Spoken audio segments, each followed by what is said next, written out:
여러분 이솝우화 아시죠? 이솝우화 들어보셨죠? 이솝우화에 보시면 여우와 신포도라는 우화가 있어요. 여우와 신포도라는 우화가 있는데 여우가 높은 곳에 포도를 딱 보면서 이걸 따먹으려고 하는데 막 올라가도 너무 높아서 못 올라가고 중간에 포기할 때 뭐라고 얘기할까요? 저 포도는 실 거야. 맛이 없을 거야. 저 포도는 실 거야. 그렇게 자기가 생각을 해요.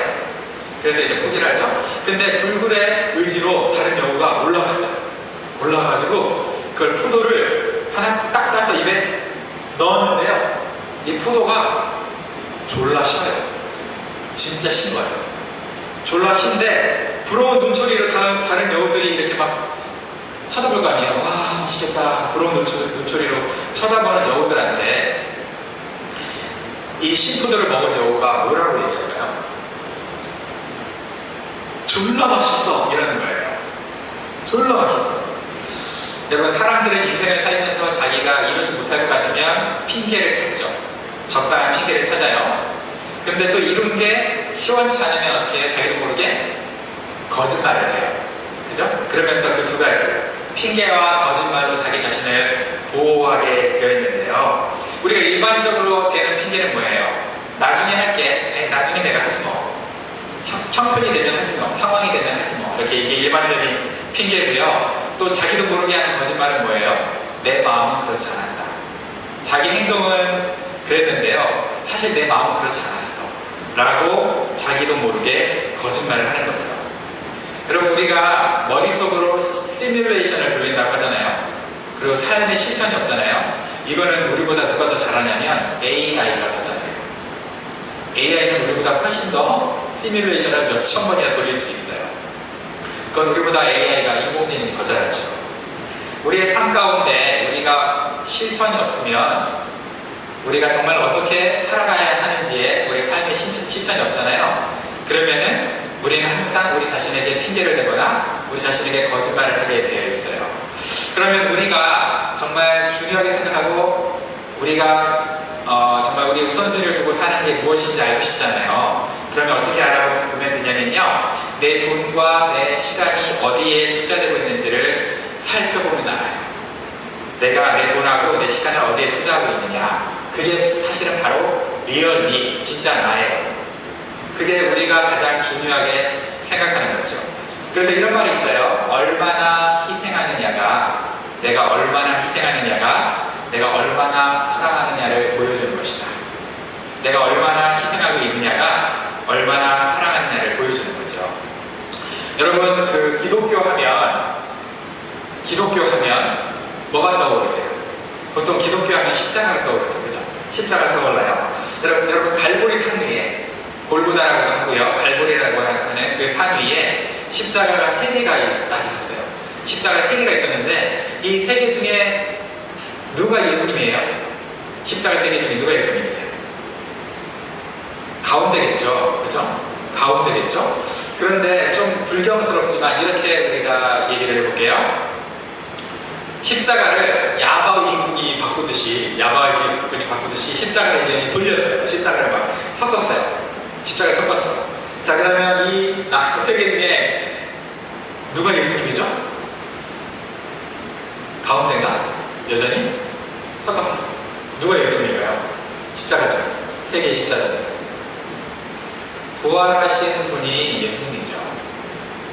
부활하신 분이 예수님이에요. 무슨 얘기냐면 우리가 죽으신 분만 생각한다면 우리를 위해서 죽었거나 누굴 위해 죽었거나 죽으신 분만 생각한다면 우리는 3분의 2 확률로 강도를 메시아로 착각할 수 있어요. 그죠? 3분의 2 확률로 강도를 메시아로 착각하고 섬기며 살 수 있어요. 그러나 우리가 예수님을 정확하게 섬기며 예수님을 영접하고 살려면 그 중에 부활하신 분이 예수님이다라는 것을 우리 확실하게 알아야 돼요. 부활하신 분이 예수님인 거예요. 죄 없는 예수님께서 십자가에서 죽기만 하시고 부활하지 못했다. 그러면 우리는 어떻게 되는 거예요? 망한 거예요. 예수님이 부활을 못했다. 그럼 우리는 망한 거예요. 우리 인생 망한 거죠. 그래서 부활은 창조자 하나님이 이 땅에 예수님으로 왔다 갔다는 결정적인 증거예요. 부활이 뭐라고요? 창조자 하나님이 이 땅에 예수님으로 왔다 가셨다라는 결정적인 증거예요. 초등학생들한테 이렇게 물었대요. 부활하려면 어떻게 해야 되지? 라고 물었더니 뭐라고 대답했을까요? 초등학생들이. 초등학생 용어로 그대로 얘기할게요. 먼저 뒤져야 돼요. 먼저 뒤져야 돼요 라고 얘기를 해요. 초등학생들 그러잖아요. 맞죠. 먼저 죽어야죠. 그죠? 먼저 우리가 죽어야 돼요. 우리의 고집과 교만과 죄로 적당히 부패, 썩다가, 그죠? 적당히 썩다가 부활하는 그거를 헐리우드 용어로 뭐라 그래요? 좀비라고 하죠. 좀비.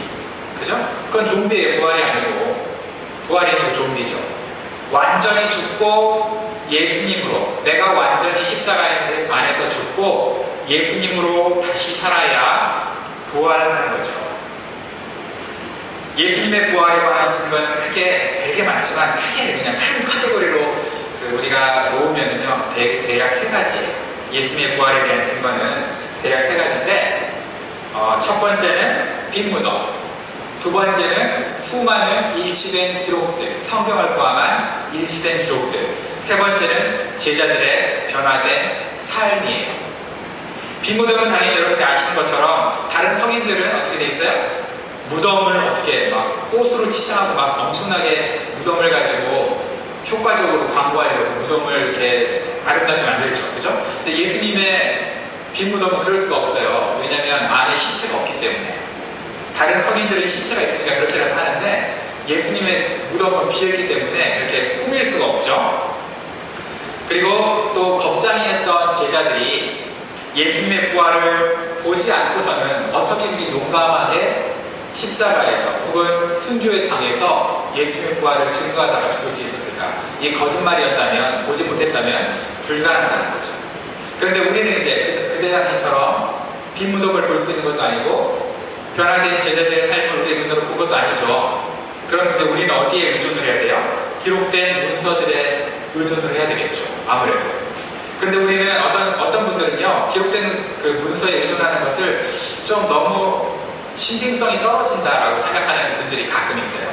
그런데 우리 정직하게 생각해보세요. 저와 여러분들이 지금 알고 있는 모든 지식의 95% 이상 여러분이 직접 보고 배운 거예요? 아니면 선생님으로부터 들었다거나 책을 통해서 배웠다거나 다른 사람들로부터 간접 경험을 들은 거예요? 뭐예요?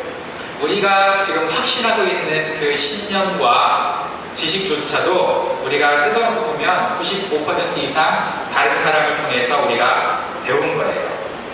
그러니까 예수님의 부활을 수없이 많이 증거하는 책들이 있기 때문에 일단 성경만 해도 66권이 우리는 한 권으로 갖고 있지만 사실 66권이 따로 떨어져 있는 거예요. 그 중에서 예수님의 부활을 정확하게 증명하는 거, 정확하게 증명하는 게 복음서만 따져도 4권이잖아요. 그죠? 4권인데 이 4권의 복음서가 예수님의 부활을 상세하게 얘기하고 있거든요. 그 얘기는 4권, 여러분들이 이순신 장군의 거북선 아니면 세종대왕의 훈민정음에 대해서 한 권의 책만 봐도 신빙성 있다 생각하는 걸 믿잖아요. 근데 그런 책이 4권이나 있는 거예요. 적어도. 그럼 우리가 그걸 안 믿겠어요. 믿을 수 있다는 거죠. 그래서 우리가 예수님의 부활을 의심할 필요는 전혀 없어요. 문제는 예수님의 부활이 있었느냐 없었느냐 그게 문제가 아니라 우리의 문제는 뭐냐면요, 예수님의 부활이 나랑 무슨 상관이냐, 이게 문제죠. 그죠? 예수님이 부활하셨다 말았다는 것은, 말았다 그거의 논쟁은 우리에게 필요가 없어요. 그게 나랑 무슨 상관이냐, 이게 더 중요한 거예요. 그러면 예수님의 부활이 나와 무슨 상관이냐? 여러분, 큰 고래가 유유히 지나가다가 물고기 떼를 왕 삼켰어요. 삼켰어요. 근데 그 물고기, 삼킴받은 물고기 떼 중에 톱니를 갖고 있는 톱니 물고기가 있었어요. 톱니 물고기. 여러분, 톱니 물고기가 죽기 싫어가지고요, 죽을 수도 없어. 그래서 이제 고래 배를 어떻게 하는 거예요? 막 자르는 거예요. 싹싹싹싹싹. 고래 배를 잘라서 3일 만에 고래 배가 터졌어요. 그리고 그 배 사이로, 이제 터진 배 사이로 톱니 물고기가 나와요. 그러면 그 모습을 보고 뒤따라 나가면 어떻게 될까요? 따라 나가면 뒤지죠. 그죠? 뒤따라 나가면 사는 거예요. 마찬가지로 창조주 하나님은요, 예수님의 부활을 통해서 너도 이처럼 부활한다 라는 것을 보여주신 거예요. 예수님을 통해서만 보여주셨느냐? 아니, 이 온 우주 만물의 생태계를 통해서도 보여줬어요. 여러분, 번데기가 나비로 변하잖아요. 그거 왜 그렇게 하나님이 했겠어요? 처음부터 나비로 표현할 수 있는데. 그죠? 생태계에 우리의 삶이 부활할 수 있다는 것을 힌트로 생태계 안에 이렇게 남겨놓은 거예요. 하나님, 지혜로우신 하나님이 그렇게 남겨놓으신 거예요. 여러분, 신앙을 믿는데 부활을 안 믿는 사람이 있었어요. 우리도 부활 안 믿는 사람이 있을 수 있어요. 교회 다닌다면서 나는 죽으심까지는 믿겠는데, 예수님의 죽으심까지는 믿겠는데 예수님의 부활을 못 믿겠다, 이런 분들 가끔 있어요. 사두개인의 신앙이라 그래요. 그런 신앙을. 성경에도 사두개인이 있었어요. 부활을 안 믿었어요. 신앙을 믿는데. 그래서 이분들이 이렇게 질문을 해요. 어떤 여인이 하나 있었는데 장남이랑 결혼을 했어요. 근데 장남이랑 결혼했는데 장남이 일찍 죽어버렸네. 그래서 자녀가 없잖아요. 그러면 이제 이걸 고엘 제도라고, 그 동생이 이어서 아이만 낳게 해주고, 그리고 형이 죽었으니까 아이만 낳게 해주고 자녀를 키우면서 좀 위로받게 해주는 그런 제도가 있는데, 그게 고엘 제도예요. 근데 둘째랑 결혼했어. 근데 둘째도 일찍 죽어버렸네. 그래서 7형제가 있었는데, 장남까지 포함해서 7형제가 있었는데 7형제랑 다 결혼을 한 번씩 했어? 근데 다 죽었네? 아이가 없어? 근데 이 여인이 이제는 최후에 자기도 죽었어. 이런 상황이 된 거예요. 실제 있었던 상황 같아요. 그 꾸며낸 얘기 같지는 않고. 실제 그런 일들이 있었던 것 같은데, 그런 안타까운 여인이 그런 부활하면 누구랑 부부관계를 갖게 되느냐, 이게 애매하잖아요. 친형제랑 다 월화수목금토 이렇게 돌아다니면서 신랑하나? 이건 아닐 거 아니에요. 그래서 그거를 예수님께 물어봤어요. 과연 누구의 아내가 되겠습니까? 그랬더니 예수님이 뭐라고 대답했냐면, 야, 부활하면 결혼 안 해. 부활하면 그때는 우리가 다 신령한 부부를 변해서 우리 결혼 안 해 라고 얘기하면서 덧붙이세요. 뭐냐면, 하나님은 아브라함과 이삭의 하나님인 것처럼 죽어있는 사람의 하나님이 아니라 산자의 하나님이다. 하나님은 살아있다. 그 얘기는 무슨 얘기냐면, 아브라함과 이삭과 야곱이 죽어가지고 지금 천국에 있다는 얘기가 아니라 무슨 얘기예요? 지금도 살아있다는 얘기예요. 그죠? 아브라함과 이삭과 야곱이 지금도 살아있는 상태라는 거예요. 그래서 하나님은 살아있는 사람의 하나님이라는 거죠. 죽으면 역사 속으로 사라지고 끝이 아니라 지금도 여전히 영원한 삶 가운데 살아있다는 거예요. 그러니까 저와 여러분들이 죽으면 어떻게 된다는 거예요? 이 세상에서 봤을 때는 사라지는 것 같지만 하늘의 관점에서는 우리가 살아있는 거예요. 누구랑 함께? 하나님이랑 함께 살아있다는 거죠. 물론 이제 여기에 신학적인 여러 가지 부활에 대해서는 여러 가지 의견이 있으니까 여러분들과 나중에 그건 시간 되면 나누도록 하고요. 여러분들이 이 땅에 살아가면서 소망을 갖고 살 거예요. 여러분, 어떤 소망을 갖고 사세요? 이 땅을 살면서. 왜 이 땅을 살아가세요? 믿음 잃지 않고 하나님을 붙들고 사는 이유가 뭐예요? 주일날 예배 드리는 이유가 뭐예요? 그렇게 힘든데. 건강하고 형통하고 돈 잘 벌고 내가 기도를 하면 어려운 일들도 해결되고 간혹 기적도 경험하고 근심 없이 먹고 살만한 날을 하나님이 언젠가는 나에게 주실 것이다. 그걸 기대하면서 여러분 예수님을 믿으세요. 그런 날이 올 거라고 생각하면서 여러분들 이민 생활이 힘들어요. 힘들기 때문에 하나님께서 우리와 함께 하셔서 지켜주시고 또 직업과 사업이 형통하고 병이 있다면 여러분들 고통스러운 병, 몸이 아프다면 그 모든 아픈 것들이 곧 건강하게 될 거라고, 그리고 모든 문제가 해결되고 자녀도 여러분 형통할 거라고 그런 위로 듣고 싶죠. 그런데 그런 위로는 값싼 위로잖아요. 여러분 정말 그렇게 날이 가면 갈수록 여러분의 몸이 건강해지세요? 몸이 후퇴하지 않으세요? 성경 말대로 몸이 더 안 좋아져요. 그런데 그런 것들을 거꾸로 될 거라고 기대하면서 이 세상에서 기대하면서 산다는 건 그건 너무 세상적인 것이잖아요. 우리는 그럼 어떻게 살까요? 영적인 걸 기대하며 사는 거잖아요. 여러분 생각해보세요. 이 세상이 정말 좋은 곳이라면, 점점 더 나아질 거라고 생각하셨다면, 예수님이 부활하신 다음에 이 땅에다가 맨션, 빌라, 아니면 뭐 타운하우스, 12제자와 함께 그런 거 만들어서 그렇게 살았겠죠. 근데 왜 갈등 없이 승천하셨을까요? 천국이 더 좋기 때문에 그래요. 천국이 더 우리에게 좋은 곳이기 때문에 그렇죠. 여러분, 가진 것도 없고 실력도 부족하고 하루하루 불안하고 초라하게 살면서 내일을 걱정하는 사람들이 얼마나 많은지 몰라요. 그리스도인 가운데 내일이 막막하죠. 그런데 그런 삶을 산다 할지라도 불쌍한 삶이라고 우리가 말할 수 없어요. 그러면 자기뿐만 아니라 내 후손들도 평생 먹고 살 만큼 발 뻗고 누워서 그냥 뭐 시켜먹고 돈 떨어질 걱정 안 하며 살 수 있을 정도로 쌓아두었다, 그런 사람들 우리가 행복하다고 하면서 부러워할 수도 없어요. 왜냐하면 천국이기 때문이죠. 여러분, 이 땅에 때 묻은 옷을 벗고 천국의 새 옷을 갈아입는 부활, 그렇게 부활해서 영원한 삶을 살 거라고 우리가 소망하기 때문에, 기대하기 때문에 이 땅의 어려움을 이겨내며 사는 거 아니겠어요? 사도행전 9장에 보면은요, 욥바라는 곳에 다비다라는 집사님 이야기가 나와요. 우리 교회도 다비다 집사님 계시죠? 사도행전 9장에 다비다 집사님, 도르가라는 집사님이 계신데요, 이분이 선행과 구제를 너무 잘해가지고 성경에서 여자에게 제자라는 표현 잘 안 쓰거든요. 그런데 성경에서 이 다비다 집사님을 여성임에도 불구하고 여제자라고 불렀어요. 우리 이제 여자 목자님들도 계시잖아요. 우리 여성 목자님 계신 것처럼 그랬어요. 또 이분은요, 너무 잘 섬겨서 아름다운 양이라는 뜻의 도르가라는 별명을 얻었어요. 도르가라는 별명.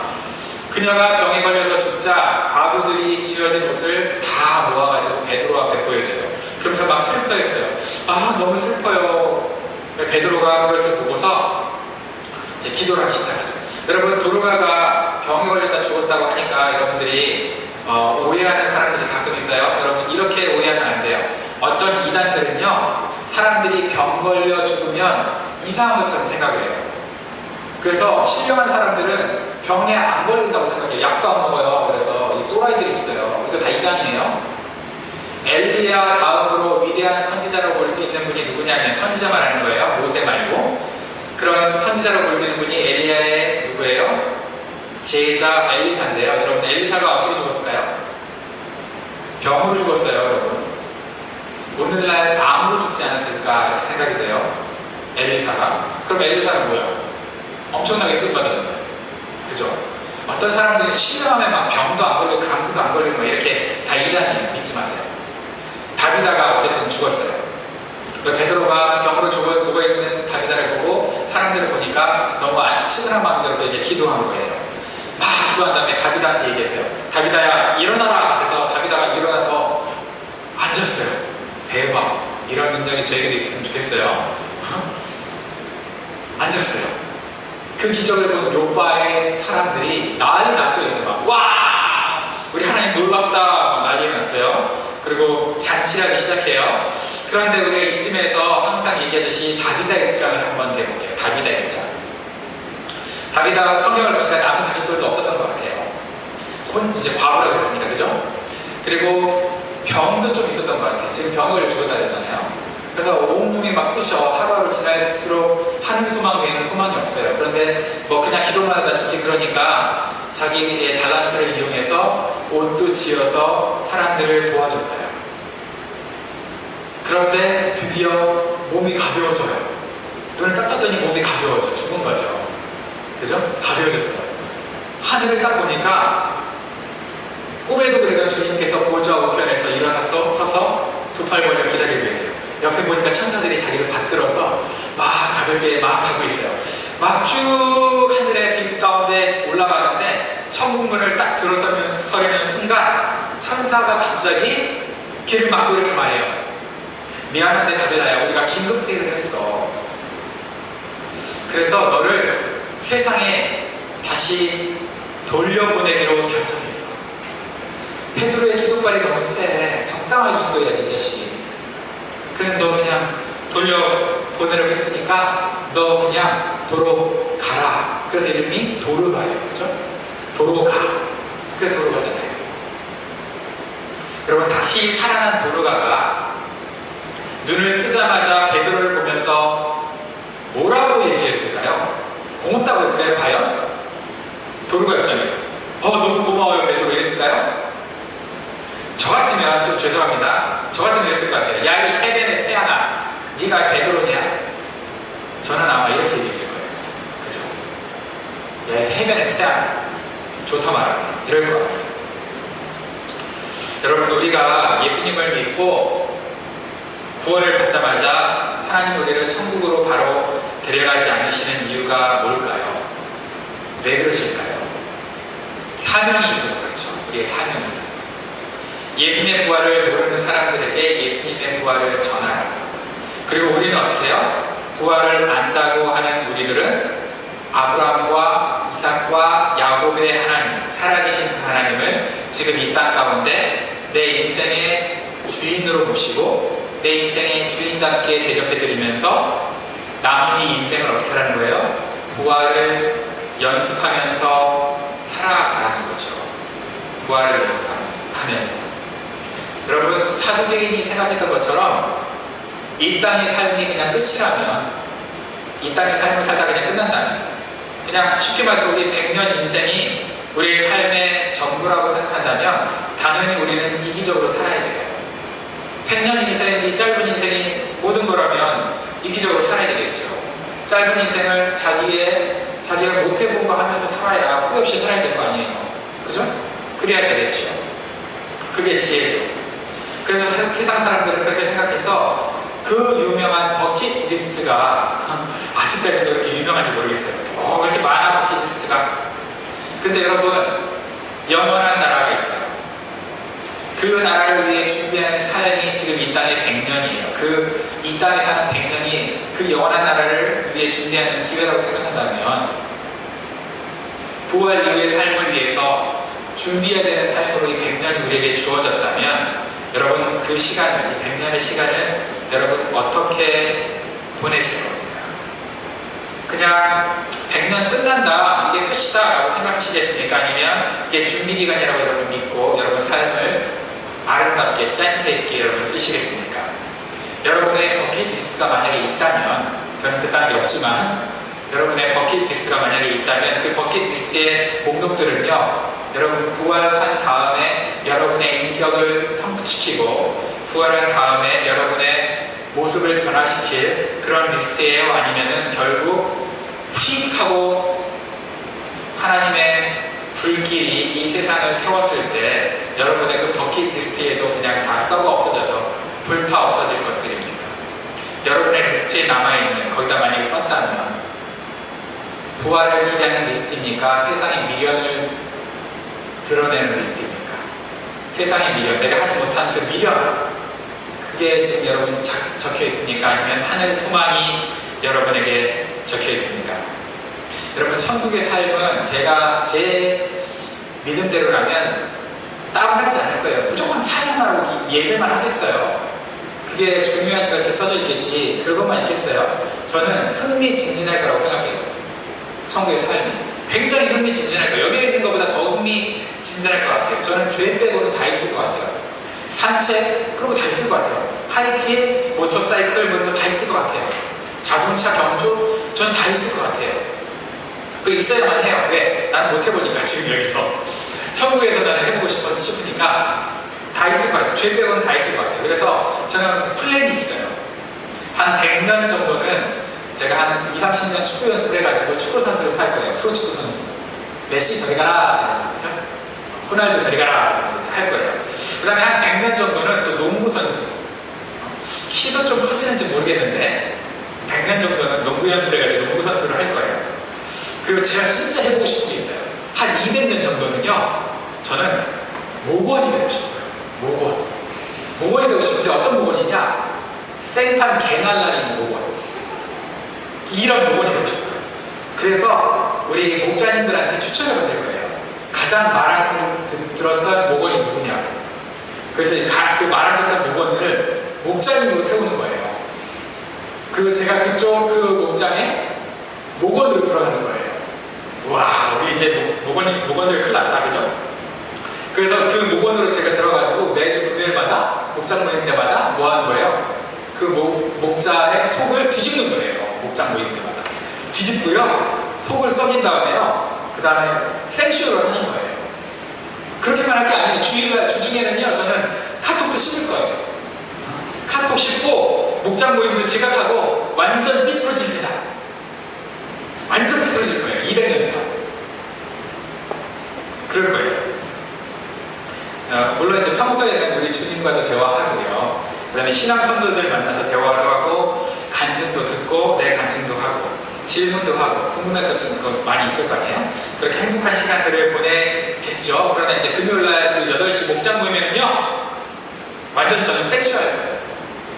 200년 동안 그렇게 할 거예요. 여러분, 영원한 나라에서 어떻게 살 것 같으세요? 여러분, 영원한 나라에서 여러분의 삶의 스토리를 나눌 만한 그런 간증이 있어요. 영원한 나라 갔는데 다른 사람 얘기만 듣는 게 아니라 여러분 얘기도 좀 해야 될 거 아니에요. 삶의 스토리가 있어야 될 거 아니에요. 그죠? 부활했을 때 여러분 이 세상 살면서 어떻게 오셨어요? 그냥 개망한으로 살다가요, 막판에 죽기 일보 직전에 예수님 복음 듣고 겨우 왔어요. 그 얘기할 거예요? 십자가의 강도처럼. 그렇게 여러분의 삶이 꼴랑 그렇게 한 줄로 요약되면 되겠어요? 천국에서, 영원한 나라에서 사람들과 나눌 수 있는 눈물의 간증이 있어야죠. 그죠? 정말 은혜를 경험한 간증, 예수님 어떻게 믿었는지의 간증, 한 영혼을 구원한 간증, 한 영혼 붙들고 마음 졸이며 가슴 앓았던 간증, 섬김과 희생의 간증, 주의 나라를 위해서, 교회를 위해서 헌신했던 간증. 남 간증만 들을 것이 아니라 여러분들이 여러분의 간증을 하면서 살 수 있어야 천국이 정말 천국이겠죠. 남 얘기만 계속 듣고 살아봐요. 얼마나 힘들겠어요. 천국에서 여러분 주댕이 갖고 살 수는 없잖아요. 그죠? 주댕이 갖고 그냥 남 얘기만 듣고 살 수는 없잖아요. 여러분, 보통 신앙이 가장 좋을 때의 모습을 하나님이 그 모습에 맞춰서 우리의 몸도 부활시켜준다고 이렇게 믿어요. 그러니까 신앙이 가장 아름다웠을 때의 모습으로 우리의 몸도 신령하게 변화시켜서 두 개를 그 수준에 맞게, 그죠? 영적 수준에 맞게 육적 수준도 맞춰서 가장 아름답게 신령하게 변화시켜줄 거라고 신학자들은 생각을 해요. 왜냐하면 예수님이 심지어 변화되셨는데 예수님을 못 알아봤잖아요. 그죠? 육신에 있는 예수님을 그 제자들이 못 알아봤거든요. 그게 못 알아보는 것도 그 사람들도 문제가 있겠지만 조금 더 신령하게 변한다는 거예요. 영적 존재로. 그래서 우리가 사실 알아볼 수 있지만 못 알아볼 수도 있다는 거거든요. 그래서 우리의 영적 수준에 맞춰서, 높은 신앙 수준에 맞춰서 우리의 부활한 몸도 변화될 것이다 라고 믿는 게 기독교 신앙의 기본적인 생각인데요. 그러면 가장 젊었을 때, 가장 영적으로 젊고 가장 파워풀하고 그 다음에 사람들을 다스리고 멋있는 모습, 그죠? 그런 모습, 멋있는 모습으로 변화시켜 주시겠죠. 그 모습을 예수님 뭐라 그러냐면요, 가장 크고 젊고 다른 사람들을 능히 다스리는, 그래서 다스린다는 건 통치한다는 얘기가 아니라 섬긴다는 거예요. 그런 모습, 아름다운 모습을 뭐라고 그러냐면 성경에서는요, 섬기는 모습이라고 해요. 섬기는 모습. 그러니까 가장 크고 젊고 다스리는 아름다운 모습은 섬기는 모습이다. 이건 누가 얘기했냐면 예수님 얘기한 거예요.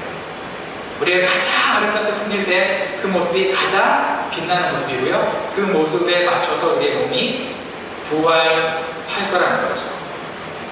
여러분, 예수님께서 부활을 통해서 이 땅에 창조자로 왔다 갔다, 이 땅에 창조자로 왔다 갔다라는 증거를 삼으신 거예요. 그게 뭐라고요? 그 증거가 부활, 예수님의 부활. 여러분의, 저와 여러분의 삶이 왜 이 모양이냐? 십자가에서 죽기도 힘들어 죽겠는데 그것도 잘 안 해요. 그죠? 십자가에서 죽기도 힘들어 죽겠는데 부활은 더더욱 우리가 부활을 기대하면서 살지 않기 때문에 그래요. 여러분, 부활을 기대한다면 이 땅에서 삶이 내가 어떻게 부활할 것을 기대한다면, 내가 어떻게 왔다 갔다라는 것을 이 땅의 삶의 부활의 흔적으로 남기고 그 모습 때문에 100년의 이 기회를 어떻게 살겠어요? 대강 살지는 않겠죠. 내가 기억하는 나보다 남이 기억하는 내가 진짜죠. 그죠? 내가 기억하는 나보다 남이 기억해주는 내가 진짜예요. 그래서 남이 기억하는 흔적으로 우리가 우리의 삶을 좀 채워야 되겠죠.